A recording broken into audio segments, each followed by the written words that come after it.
नमस्कार। तो आज के वीडियो में हम बात करने वाले हैं OP2 में आए हुए कुछ और क्वेश्चंस के बारे में, ठीक है? और ये मे बी मोस्ट प्रोबेबली पिछली बार ही आए हुए क्वेश्चंस हैं, ठीक है? और ठीक है, तो हम बेसिकली डिस्कशन स्टार्ट करते हैं। अगर अभी तक आपने चैनल को सब्सक्राइब नहीं करा है तो प्लीज़ कर देना, क्योंकि भाई 1K करवाना है। मैं बहुत मेहनत करता हूँ इस सब चीज़ों के लिए, तो प्लीज़ सब्सक्राइब जरूर कर देना, ठीक है? तो बात करते हैं क्वेश्चन की। तो a square metal plate in 2D space is the setup we are going to work with. तो हम जो सेटअप पे काम करवानी जो क्वेश्चन है वो बेसिकली हमारा कहाँ होना है, 2D स्पेस में होना है, 2D स्पेस में। Okay, the septal extent of the metal plate is given by this. ठीक है, ये हमारा सेप्टल एक्सटेंट है, ठीक है? The temperature at any cost any point X Y will is given by this equation, ठीक है? और टेम्परेचर सेल्सियस में है, इसलिए क्या हो सकता है, ये नेगेटिव भी हो सकता है। और ये हमारा इक्वेशन है जब हमारे पास क्या है, एक्स वाई अगर कोऑर्डिनेट है तो, ठीक है? अब a micro organism lives on the surface of the metal. It occupies only those point on the plane where the both coordinates are integer. ठीक है, यानी कि जहाँ पे both the coordinates are integer, अगर integer है तो उस वहाँ पे क्या करता है, ऑक्यूपाई करता है माइक्रो ऑर्गेनिज्म एक प्लेस, ठीक है? The organism can survive only in those regions where temperature lie between the range low and high, ठीक है? उन्हीं रीजन में वो लाई कर सकता है जहाँ पे टेम्परेचर क्या हो, लो और हाई के बीच में हो, ठीक है? जहाँ पे एंड पॉइंट्स क्या है, हमारा इंक्लूसिव है, यानी कि लो भी इंक्लूडेड है और हाई भी इंक्लूडेड है, ठीक है? If no such reason found it can not survive here low and higher integers. Low और हाई जो वैल्यू रेंजेस है, हमारे रेंज वैल्यू है, तो वो क्या है, इंटीजर्स, ठीक है? कह रहा है accept the value low as a input first line and high as input in second line. यानी फर्स्ट लाइन में हमें क्या लेना है, लो वाला इनपुट लेना है, और सेकंड लाइन में क्या लेना है, हाई वाला इनपुट लेना है, ठीक है? Print all those coordinates where organism can survive. उन सारे जगह लाइक कोऑर्डिनेट्स को प्रिंट करना है जहाँ पे ऑर्गेनिज्म क्या कर रहा होगा, सर्वाइव कर रहा होगा, यानी कि उनका जो कोऑर्डिनेट के वो वैल्यूज होंगे वो बेसिकली हाई और लो के बीच में लाई कर रहे होंगे, और साथ में कोऑर्डिनेट्स क्या हो रहे होंगे, इंटीजर होंगे, ठीक है? Okay, the value should be printed in ascending order of x. X के असेंडिंग ऑर्डर में प्रिंट करना है, और for the same x coordinate, अगर एक्स कोऑर्डिनेट सेम है तो उसका जो वाई कोऑर्डिनेट होगा वो भी किस में होगा, असेंडिंग ऑर्डर में होगा, ठीक है? Okay, at the end print yes if organism can survive, no otherwise. अगर सर्वाइव कर पा रहा है तो कोऑर्डिनेट्स के साथ हमें क्या करना है, यस भी प्रिंट करना है, अगर नहीं कर पाए तो नो प्रिंट करना है, ठीक है? Note that the organism can survive only if there is at least one point on the metal plate where the temperature is within the given range. Each line should be printed as x, y, ठीक है? तो question समझ में आ गया होगा, तो देखते हैं सॉल्यूशन। तो बेसिकली सॉल्यूशन क्या है कि हमें पहले लाइन में लो लेना था, तो लो वाला के लिए एक इनपुट ले लिया, इंटीजर होना चाहिए, ठीक है? और हाई के लिए क्या कर लिया हमने, एक इनपुट ले लिया, ठीक? फ्लैग को क्या किया हमने, जीरो, एक फ्लैग नाम का वेरिएबल बना लिया, बेसिकली उसको जीरो कर दिया हमने, ठीक है? Boolean type, okay? अब कह रहा है for x in range -5 to 6। क्यों? क्योंकि यहाँ ध्यान हो तो हमारे पास रेंज दे रखा है सेप्टल एक्सटेंट का कि -5 से 5 के बीच में है, +5 के बीच में। और हमें पता है रेंज फंक्शन में लास्ट वाला वैल्यू इंक्लूडेड नहीं होता है, तो हमें -5 से 5 तक चाहिए, इसलिए क्या करें, -5 से 6 तक लिया हमने, ठीक है? उसके अंदर एक और लूप चलाया हमने for Y in range -5 to 6, क्योंकि एक्स की कोऑर्डिनेट का भी एक्सपेंशन उसी रेंज में है और वाई का भी उसी रेंज में, ठीक है? अब हम चेक करेंगे कि if X equals to integer, ठीक है, इंट ऑफ एक्स, ठीक है, अगर क्या है, एक्स है int of X and Y है इंट ऑफ वाई, ठीक है, अगर ये है, देन क्या कहेंगे हम कि चेक करेंगे if low and high value, और ये जो हमारा इक्वेशन है फंक्शन का, ठीक है, इसमें एक्स की वैल्यू पुट करेंगे और वाई की वैल्यू पुट करेंगे, ठीक है? और इसको चेक करेंगे कि ये लो और हाई के बीच में है या नहीं, ठीक है? अगर ये है तो हम क्या कहेंगे, प्रिंट करेंगे एक्स और प्रिंट करेंगे वाई, दोनों को स्ट्रिंग करके कॉन्कैटिनेट कर रखा है हमने कॉमा के साथ, ठीक है? और फ्लैग को क्या करेंगे, 1 कर देंगे, ठीक है? तो ऐसे करके ये लूप चलता जाएगा और सारे कोऑर्डिनेट्स क्या कर देगा, यहाँ पे प्रिंट करता जाएगा, राइट? अब क्या हुआ, हम कंडीशन चेक करेंगे, क्योंकि लास्ट में हमें यस और नो भी प्रिंट करना है, तो अगर फ्लैग जो क्या है हमारा जीरो है, ठीक है, यानी कि जीरो है मतलब एक भी नहीं आया, यहाँ पे ये कंडीशन एक भी बार रन नहीं हुआ, एक भी लाइन मतलब कि नहीं है, तो हम क्या प्रिंट करेंगे, नो, ठीक है? और अगर वो है तो फिर हम क्या प्रिंट करेंगे, यस। और आई गेस मेरे को ये कैपिटल में रखना था, और ये भी कैपिटल में, तो कैपिटल स्मॉल का भी ध्यान रखें, ठीक है। तो ये हमारा क्वेश्चन है, ठीक है, हाई लो। तो इसके हिसाब से अगर मैं रन करूँ इसको और मैं कमांड दे दूँ 20 तो नो है, ठीक है। और यही मैं कर दूँ 10 और 10 30, देन ये सारे कोऑर्डिनेट्स अपने आगे, और सारे देख सकते हो कि असेंडिंग ऑर्डर में, जैसे कि x 0 0 0 है तो 0 1 2 3 4, ठीक है, सेम है, ओके। तो ऐसे करके हम क्या कर सकते हैं, सब कुछ प्रिंट करते, तो ऐसे ही क्वेश्चन होगा, ठीक है। और क्योंकि मेरे पास टेस्ट किट नहीं थे तो उस हिसाब से थोड़े स्लाइटली मॉडिफिकेशन हो सकते हैं, तो वो चीज़ का आप ध्यान रखना, बट अप्रोच यही है, ठीक है। अब बात करते हैं सेकंड क्वेश्चन की, क्वेश्चन नंबर 2 की।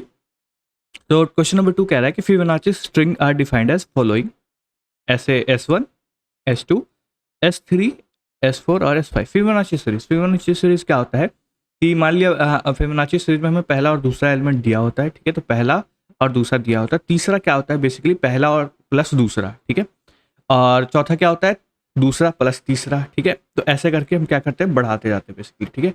तो ये है ए बी हो गया फर्स्ट एंड सेकंड, एंड फिर क्या हो गया S4 में क्या होगा second and third, and S5 में क्या होगा थर्ड एंड फोर्थ, ऐसे करके हम बढ़ते जाते हैं, ठीक है। तो ये फिबोनाची सीरीज होता है। Write a function name inverse that accept a Fibonacci string, ठीक है, as a argument and returns its position in the sequence. यानी कि क्या कहते हैं फिबोनाची स्ट्रिंग, जैसे ये फिबोनाची स्ट्रिंग है, ये फिबोनाची स्ट्रिंग है, ये फिबोनाची स्ट्रिंग है, तो ऐसे फिबोनाची स्ट्रिंग को लेता है एज ए इनपुट, और वो जो स्ट्रिंग है वो अपने फिबोनाची सीरीज में किस पोजीशन पे आएगा वो हमें रिटर्न करना है, ठीक है। For example inverse B A B should return 4, ठीक है, क्योंकि ये फोर्थ नंबर पे आता है, बी ए बी किस नंबर पे आता है 1 2 3 फोर्थ पे, ठीक है। तो fourth you don't have to accept input, ठीक है, यूजर से इनपुट नहीं लेना है, just have to write the function, ठीक है। तो फंक्शन कैसे लिखेंगे तो देखते हैं। तो सबसे पहले मैंने क्या किया कि मैंने एक फंक्शन डिफाइन करा जो मेरा बेसिकली क्या कर रहा है फिबोनाची स्ट्रिंग को प्रिंट कर रहा है। और ये जो फंक्शन है ये बेसिकली आप देख सकते हो ये रिकर्जन वाला फंक्शन है, ठीक है। इसमें क्या क्या मैंने एक फिब नाम का डिफाइन करा फंक्शन, n इक्वल्स टू 1 तो रिटर्न कर देगा a। यहाँ पे n बेसिकली कितना नंबर कौन से नंबर का सीरीज मेरे को चाहिए, यानी कि 3 चाहिए 4 चाहिए 5 चाहिए वो। तो अगर 1 है तो a रिटर्न करेगा, 2 है तो b रिटर्न करेगा, नहीं तो क्या करेगा रिटर्न करेगा n-1 एंड प्लस n-2, ठीक है। तो उस हिसाब से n-1 और n-2 यानी कि 3 हो गया तो क्या हो जाएगा 3-1 यानी 2 प्लस 3-2 1 यानी सेकंड प्लस फर्स्ट। तो वैसे करके हमें क्या करता है रिटर्न करता है, ठीक है। ये हो गया। अब चूंकि हम जनरेट कर पाएंगे इसको तो इसका यूज करके हम लाइक ये पता कर सकते हैं कि कौन सा वाला इंडेक्स पे हमारा वो जो स्ट्रिंग हमने एक्सेप्ट करेंगे तो उसका पोजीशन क्या है, ठीक है। तो बेसिकली इससे ये फायदा होगा कि हमें उतना ही जनरेट करना होगा जितना वो पोजीशन उसकी है, ठीक है, उससे ज़्यादा जनरेट नहीं करना पड़ेगा, ठीक है। अब डिफाइन इन्वर्स करते हैं कि for I in range 1 to 100 मैंने लेके चला कि मैक्सिमम से मैक्सिमम हमारा रेंज कितना आ सकता है 100 आ सकता है, मैक्सिमम से मैक्सिमम हमें 100 मिल सकता है, ठीक है। तो if Fibonacci of i, i basically क्या है यहाँ से आ रहा है, ठीक है, is equal to S, S क्या है हमारा जो हम पास कर रहे हैं यानी कि जो स्ट्रिंग हमें चाहिए, ठीक है, वो है। तो क्या करेगा रिटर्न कर देगा हमारा क्या आई, आई देखो हमने 1 से स्टार्ट करा यानी कि 1 से स्टार्ट करा, तो इंडेक्सिंग हम 1 से स्टार्ट करें ना कि 0 से, ठीक है, तो पोजीशन ही रिटर्न करेगा, ठीक है। तो ये हमारा फंक्शन हो गया। अब मैंने क्या किया कि जस्ट एक इनपुट लिया, इसको रन करने की कोशिश किया, तो मैं अगर क्या करता हूँ इसको रन करता हूँ तो क्योंकि यहाँ पे हम देख सकते हैं कि बी ए बी अगर मैं डालता हूँ तो 4 आना चाहिए, ठीक है। तो मैं इसको रन किया और मैंने डाला बी ए बी तो हमारा रिटर्न क्या करेगा 4, ठीक है। इस हिसाब से अगर मैं इसको रिटर्न इसको डालूँ तो क्या आता है देख एक बार चेक कर लेते हैं, ठीक है। तो ऐसे देखो टाइम लगेगा क्योंकि ये क्या करता है जनरेट करने में टाइम लगता है इसको, ठीक है। तो ऐसे करके ये पूरा का पूरा क्या हो जाएगा वो होगा। और आई गेस कुछ तो हमने गड़बड़ करी है, एक मिनट देख लेते हैं अभी।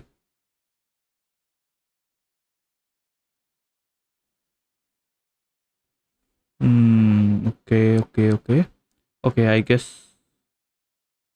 ये 2 होना चाहिए और ये 1 होना चाहिए। और अब मैं अगर इसको रन करूं करूँ तो ये आ गया, और अब मैं इसको रन करके वो वाला देता हूँ तो 5 आ गया। ठीक है, तो ये बेसिकली ये चेंज था, उल्टा हो गया था। ठीक है, क्योंकि हमने यहाँ पे देखा है S3+S4 है, लेकिन हम जो कर रहे थे वो S4+S3 कर रहे थे। ओके, तो ऐसे हो गया। ठीक है, अब बात करते हैं अपने तीसरे क्वेश्चन की। तो थर्ड क्वेश्चन है, ये क्वेश्चन है, अभी तक आपने सब्सक्राइब नहीं करा है तो प्लीज़ सब्सक्राइब कर दो कर दो कर दो। ठीक है, तो ये नेक्स्ट क्वेश्चन देखते हैं। L is a non empty collection of integers. ठीक है, नॉन एम्प्टी कलेक्शन क्या है? डिस्टिंक्ट इंटीजर के, अलग अलग इंटीजर्स का एक नॉन एम्प्टी कलेक्शन है, लिस्ट है। राइट ए फंक्शन है पेयर सम। पेयर सम नाम का एक फंक्शन है जो क्या करता है basically, that accept the list L as argument. क्या कहता है? एल जो कि हमारा non empty collection of distinct integer है वो आर्गुमेंट लेता है। It should return the number of pair of element in the list that have a positive सम, जिसके पास क्या है? पॉजिटिव सम। ठीक है, पॉजिटिव सम। ओके, मतलब कि दोनों जो भी पेयर्स बन रहे हैं उनका सम अगर मैं निकालूँ तो वो क्या आएगा? पॉजिटिव आएगा। ठीक है, if there are no such pair return zero. ठीक है, एज एन एग्जाम्पल कंसिडर, ये लिस्ट है एल। ठीक है, तो इसके पेयर्स ये बन सकते हैं सारे, ये सारे क्या है? वैलिड पेयर्स है। ठीक है, और ये भी बन सकता है पेयर, तो ये सारे ये क्या है? इनवैलिड पेयर है, क्योंकि इनका अगर मैं सम निकालूँ तो क्या होगा? -2 + 1 इज -1। ठीक है, तो ये एक वैलिड पेयर नहीं है। ठीक है, ignore the order of element in the pair. Order का हमें कोई भी टेंशन लेने की जरूरत नहीं है। For example 1 2 and 2 1 represent the same pair and should be counted once, यानी कि 1 2 एंड 2 1 को भी बेसिकली एक ही है तो एक ही बार काउंट करना है। ठीक है, दोबारा काउंट नहीं करना। Finally both element in pair should be distinct. दोनों एलिमेंट भी क्या होना चाहिए? डिस्टिंक्ट होना चाहिए, यानी कि 1, 1 is not a valid pair. ठीक है, 1, 1 is not a valid pair. अब you don't have to accept the input from the user, you just print the output. ठीक है, तो इनपुट नहीं ले, तो हम क्या करते हैं? डिफाइन करा हमने फंक्शन, डिफाइन किया पेयर सम, जो क्या ले रहा है हमारा? एल। जैसा कि बताया कि एल एक लिस्ट है, list of non empty collection of distinct integers. ठीक है, अब क्या करेंगे? काउंट को हमने जीरो किया, क्योंकि हमें रिटर्न क्या करना है? काउंट रिटर्न करना है। ठीक है, यहाँ पे हमने पढ़ा था कि क्या करना है? It should return the number of pairs, तो काउंट। ठीक है, अब कह रहे हैं for I in range length of L, जितना भी लेंथ है, लिस्ट का लेंथ है, उतना तक हम क्या कर रहे हैं? एल रन कर रहे हैं। ठीक है, उसके अंदर एक और लूप ले लिया हमने, for I in range i+1 से लेके एल तक। तो इससे बेसिकली क्या होगा कि हम हमेशा आगे बढ़ते जाएंगे, तो एक तो रिपीट करने वाला ऑप्शन हो नहीं पाएगा, यानी कि 1, 2, 1, 1, 3 ऐसे करके नहीं हो पाएगा। ठीक है, यानी कि 2, 1 आएगा लेकिन 1, मतलब कि 1, 2 आएगा लेकिन 2, 1 नहीं आएगा। ठीक है, तो ये चीज़, तो और इक्वल भी नहीं आएगा कभी इससे, तो ये चीज़। ठीक है, तो यानी कि अगर ये क्या है? जीरो है तो जीरो, तो ये 1 से स्टार्ट होके पूरा तक जाएगा। ठीक है, 1 होगा तो 1 से ये 2 से स्टार्ट होके पूरा तक जाएगा। ठीक है, अब क्या करना है? Length L of I plus L of J, क्योंकि आई वाला होगा उसी लिस्ट का एक एलिमेंट हमने सेलेक्ट कर लिया, अब उसके साथ बाकी सारे पेयर्स बनाते जाएंगे। ठीक है, अगर मैं समझाऊँ तो लेट से एक लिस्ट है हमारे पास 1, 2, 3, 4, 5। ठीक है, हमने क्या किया? 1 को फिक्स कर लिया, तो इसका हम किसके साथ पेयर बनाएंगे? 2, 3, 4, 5 से। ठीक है, अब मैंने 2 को फिक्स किया तो हम किसके साथ बनाएंगे? 3, 4, 5 से। ठीक है, ऐसे ही मैंने 3 को फिक्स किया तो इसका किसके साथ? 4, 5 से। तो ऐसे करके हमारा बनेगा आगे। ठीक है, तो वही चीज़ है, तो इन दोनों का आप सम करेंगे, उसको चेक करेंगे क्या है? Greater than 0। ठीक है, जो कि हमारा कंडीशन अगर ये होता है तो हम क्या करेंगे? काउंट को 1 बढ़ा देंगे और लास्ट में क्या कर देंगे? रिटर्न कर देंगे टोटल नंबर ऑफ काउंट्स को। ठीक है, तो ऐसे ही लाइक ये एक है, इसको हम चेक करते हैं। एक मैंने लाइक इनपुट लिया है और इसको 3 कर देता हूँ, तो अब मैं इसमें लाइक ये दे दिया, कुछ नेगेटिव नंबर्स भी दे देते हैं। ठीक है, तो हमारे पास टोटल आउटपुट्स कितने हैं? 10। तो 10 ऐसे पेयर्स बन सकते हैं जो बेसिकली क्या होगा? इस कंडीशन को, पूरे कंडीशन को क्या करेगा? फॉलो करेगा। ठीक है, आई गेस अभी तक सबको समझ में आया होगा। हमारे पास नेक्स्ट क्वेश्चन है, लेकिन उससे जाने से पहले अगर आपने अभी तक सब्सक्राइब नहीं करा है तो प्लीज़ कर दो यार, बार बार देखो, बुलवाओ मत मेरे से, कर दो। ठीक है, ऐसे भी हेल्थ ठीक नहीं रहती। तो चलो नेक्स्ट क्वेश्चन पे देखते हैं। तो क्वेश्चन नंबर 4 है, consider two sequence of positive integer h that is horizontal and v that is vertical. ठीक है, h क्या है, एक h और v दो सीक्वेंसेस है, एक हॉरिजॉन्टल सीक्वेंस बोल रहे हैं, एक को वर्टिकल सीक्वेंस बोल रहे हैं। ठीक है, if both of them are of size n, अगर दोनों ही क्या है n साइज के हैं तो हम कंस्ट्रक्ट करेंगे n क्रॉस n मैट्रिक्स, नाम देंगे m। ठीक है और यो फॉलोज होगा कि वन, अगर h ऑफ i यानी कि h का ith एलिमेंट जो बेसिकली है, एक सेकेंड, तो h का ith element is divisible by v of i, अगर h का ith एलिमेंट v के ith एलिमेंट से डिविजिबल है तो वन आएगा आउटपुट, वन ना क्या आएगा, जीरो आएगा। ठीक है, और here M I J is basically the jth element of ith row, यानी कि एम आई जो है बेसिकली क्या है, जेथ एलिमेंट है इस ith रो की। ठीक है, और एच जे जो है बेसिकली जेथ एलिमेंट है उस सीक्वेंस एच की जो हॉरिजॉन्टल सीक्वेंस है हमारे पास, एंड वी आई जो है बेसिकली क्या है, ith एलिमेंट है उस वर्टिकल सीक्वेंस। ठीक है, ith element in the sequence. We shall represent sequences by list, हम लिस्ट जो सीक्वेंस को बेसिकली डिनोट कर रहे हैं वो किसके थ्रू कर रहे हैं, लिस्ट के थ्रू। ठीक है, तो write a function name relation that accept two list horizontal and vertical as argument, if the two list are unequal length return -1, अगर दोनों अनइक्वल लेंथ के तो -1 रिटर्न करो, if not return the matrix m, matrix m return करना है जो कि basically 1 और 0 का फॉर्म होगा। ठीक है, इसमें 1 कब होगा, जब H I basically divisible by V I हो, नहीं तो 0। ठीक है, इसका थोड़ा मैं ग्राफिकल रिप्रेजेंटेशन भी बताना चाहूँगा। तो लेट्स से हमारा एक, क्या हो रहा है भाई, सीधी नहीं बनती मेरे से। ठीक है, तो एक हमारा हॉरिजॉन्टल रो है और एक हमारा वर्टिकल रो। ठीक है, तो लेट्स से 20 से 2 4 6 8, 3 ले लेते हैं एक। ठीक है, क्या ले लेते हैं 9, और ये कॉमा भी आएगा ना, राइट, लिस्ट 9 10 16 20 16 और 20, तो क्योंकि इनका लेंथ क्या है, दोनों का अलग अलग है, तो यहाँ तो -1 रिटर्न कर देगा, सीधा सा बात है। अब मान लिया मैं एक एलिमेंट हटा देता हूँ। ठीक है, तो अब इस केस में हमारे पास क्या, एक मैट्रिक्स रिटर्न करनी चाहिए m। ठीक है, तो मैट्रिक्स जो बनेगा वो बेसिकली क्या होगा कि मान लो ये क्या है, ये हमारा हॉरिजॉन्टल है h, और ये हमारा क्या है v।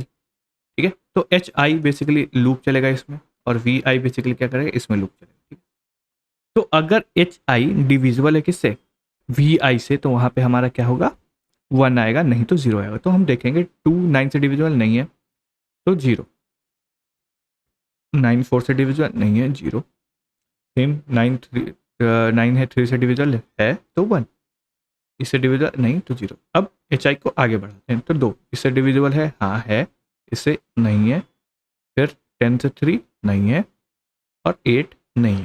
ठीक है, ऐसे ही 16 से तो 2 हाँ है, 4 से है, 3 से नहीं है, 8 से है। तो ऐसे करके हम बेसिकली बढ़ते जाएंगे, एक को ही हम क्यों छेड़, इसको भी कर लेते हैं, ये भी है, ये भी है, ये नहीं है, और ये भी नहीं है। ठीक है, तो ऐसे एम मैट्रिक्स बनेगा हमारा, और इसी को हमें रिटर्न करना है। ठीक है, तो कुछ कोड समझ, आई गेस क्वेश्चन समझ में आएगा, तो हम कोड देखते हैं।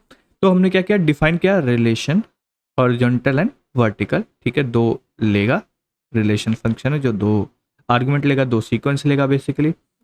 फिर हम चेक करेंगे कि लेंथ अगर उनका इक्वल नहीं है तो यहीं पर रिटर्न कर देंगे 1।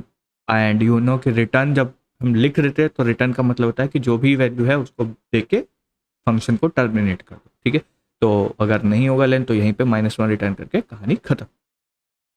अगर ये नहीं है, मतलब कि लेंथ इक्वल है, तो आगे बढ़ेंगे। तो मैट्रिक्स बनाया मैंने m, ठीक है, जो एम्प्टी लिस्ट होगा, उसके अंदर क्या क्या, for I in range length of horizontal. तो बेसिकली ये जो बेसिकली आई है बेसिकली क्या है, एच आई है, हॉरिजॉन्टल में चल रहा है ना। ठीक है, हॉरिजॉन्टल में लूप चल रहा है।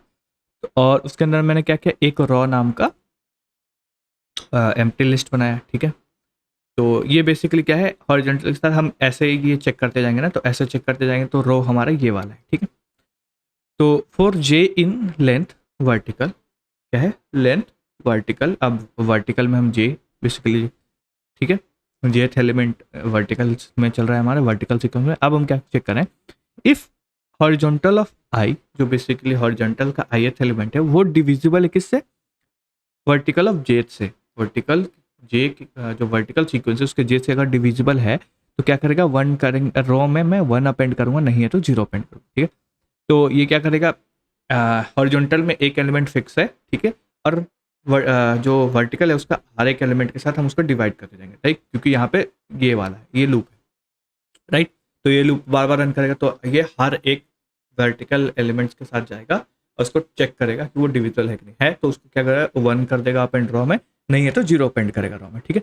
और जैसे ये एक एलिमेंट के साथ खत्म हो गया, रो एक बन गया, तो उसको क्या करेगा, रो को बेसिकली हम कहाँ अपेंड कर रहे हैं, मैट्रिक्स में अपेंड कर रहे हैं, एम डॉट अपेंड रो, ठीक है। तो रो को हम कहाँ अपेंड कर रहे हैं, एम नाम के मैट्रिक्स में, ठीक है।